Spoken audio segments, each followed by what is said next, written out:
Bien-aimés dans les Seigneurs, dans Ézéchiel chapitre 22 verset 30, la Bible dit, Dieu est en train de dire à Ézéchiel, je cherche parmi eux un homme qui élève un mur, qui se tienne à la brèche devant moi en faveur du pays, en fait que je ne la détruise pas, mais je n'en trouve point.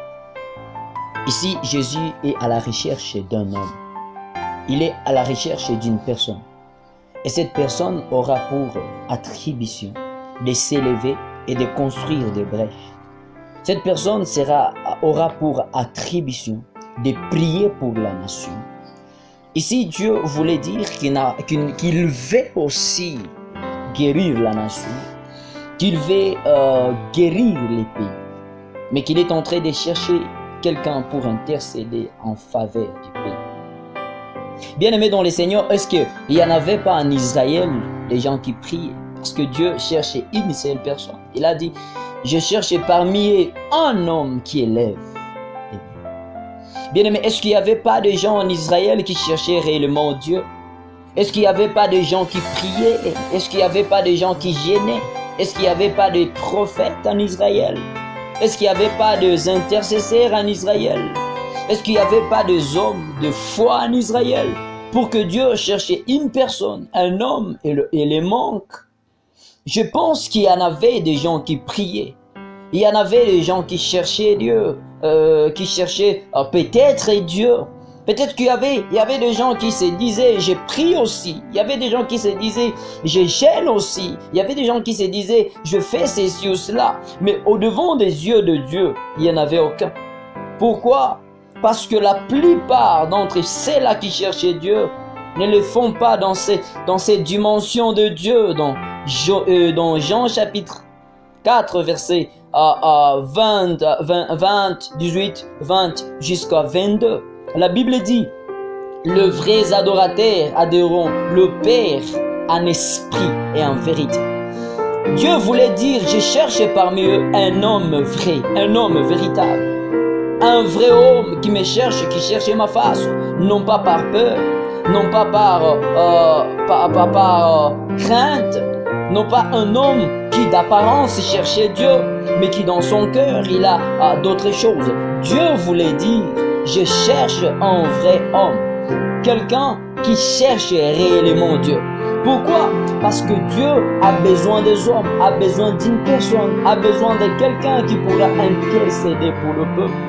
Dans Genèse chapitre 18, verset 23, en descendant là-bas, c'est un dialogue d'un homme que Dieu a trouvé pour pouvoir intercéder pour le pays de Sodome et Gomorrhe. Cet homme, c'est Abraham. La Bible dit, Abraham demanda à Dieu, je vais lire pour vous. La Bible dit, Abraham s'approcha et dit, va-t-il vraiment supprimer les justes avec les coupables? Peut-être y a-t-il 50 justes dans cette cité sans lui pardonner. Est-ce que tu peux le pardonner à cause de ces 50 justes? Le problème de Sodome et Gomorrhe n'était pas simplement les péchés de Sodome et Gomorrhe. Mais le grand problème, c'est qu'il n'y avait pas assez de justes pour intercéder pour cette foule. Il n'y avait pas assez de justes pour apaiser la colère de Dieu. Il n'y avait pas assez de personnes croyantes à Dieu, assez de personnes vraies devant la face de Dieu pour apaiser la colère de Dieu. Donc dans la coupe de Dieu, il y avait un nombre de gens, un nombre de justes. Si la ville avait au moins un certain nombre de justes, Dieu ne détruirait pas la ville. Alors Dieu dit à Abraham, s'il y avait simplement 50 justes, je ne détruirais pas le monde. Je ne détruirai pas Sodome et Gomorrhe. Et il descend encore, s'il y a simplement 30 justes, s'il y a simplement 15 justes, s'il y a simplement 10 justes, je ne détruirai pas Sodome et Gomorrhe. Donc le combat de Sodome et Gomorrhe avec Dieu n'était pas les combats des païens de Sodome, n'était pas les combats de ceux-là qui ne connaissent pas Dieu en Sodome, mais c'était les combats de Dieu avec les justes de la ville. Pourquoi? Parce qu'il y avait plus de justes en Sodome. Il y avait plus de justes, le juste avait disparu. Aujourd'hui, Dieu a besoin de justes, a besoin de ces hommes, ces femmes qui vont s'élever et qui vont plaider la cause de la nation, qui vont s'élever et qui vont dire, nous sommes là, Seigneur. Si tu en as manqué, nous sommes là. Les gens qui ne se sont pas souillés avec les aliments des Baals, qui ne se sont pas souillés avec la statue du roi, qui ne se sont pas souillés avec les choses de ce monde. Que Dieu élève quelqu'un comme il avait élevé Moïse pour sauver Israël. Que Dieu élève quelqu'un comme il avait élevé Jephthé pour sauver Israël de Madian.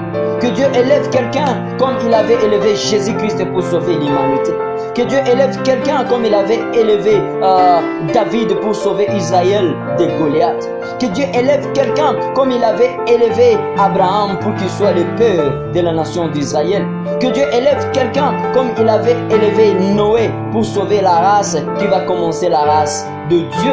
Que Dieu élève une personne, un homme qui pourra prier, qui pourra chercher la face de Dieu et qu'au travers de cet homme, l'humanité retrouve encore la paix. Je prie que cet homme c'est toi. Je prie que cet homme c'est toi. Élève-toi et dans la manière de Jésus-Christ, prie pour la nation, prie pour le peuple de Dieu et le peuple de Dieu recouvrira sa paix. Que Dieu te bénisse et que Dieu te fasse les canaux par lesquels il va passer pour bénir le peuple. Amen.